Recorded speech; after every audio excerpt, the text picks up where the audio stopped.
أعوذ بالله من الشيطان الرجيم.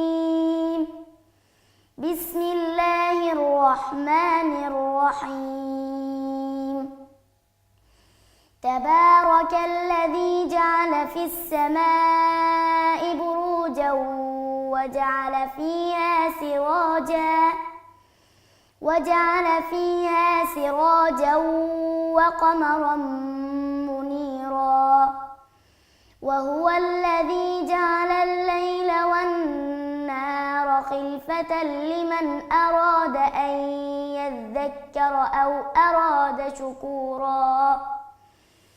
وعباد الرحمن الذين يمشون على الأرض هونا وإذا خاطبهم الجاهلون قالوا سلاما.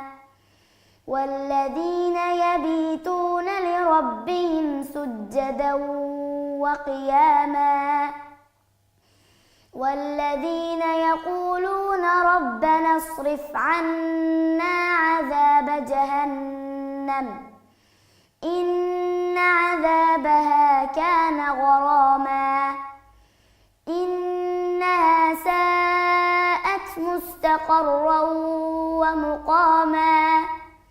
والذين إذا أنفقوا لم يسرفوا ولم يقتروا وكان بين ذلك قواما. والذين لا يدعون مع الله إلها آخر ولا يقتلون النفس التي حرم الله إلا بالحق ولا يزنون، ومن يفعل ذلك يلقى أثاما يضاعف له العذاب يوم القيامة ويخلد فيه مهانا إلا من تاب وآمن وعمل عملا صالحا فأولئك يبدل الله سيئاتهم حسنات وكان الله غفورا رحيما.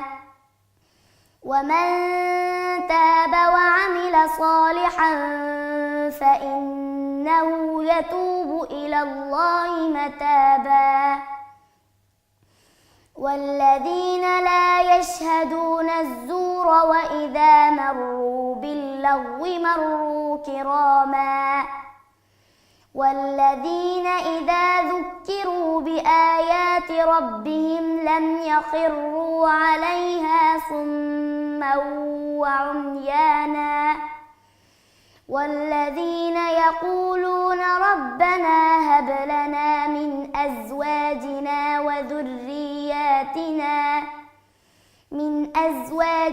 وذرياتنا قرة أعين وجعلنا للمتقين إماما. أولئك يجزون الغرفة بما صبروا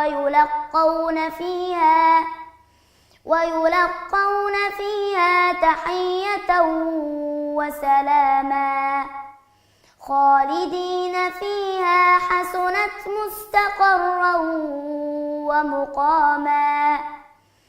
قل ما يعبأ بكم ربي لولا دعاؤكم فقد كذبتم فسوف يكون لزاما.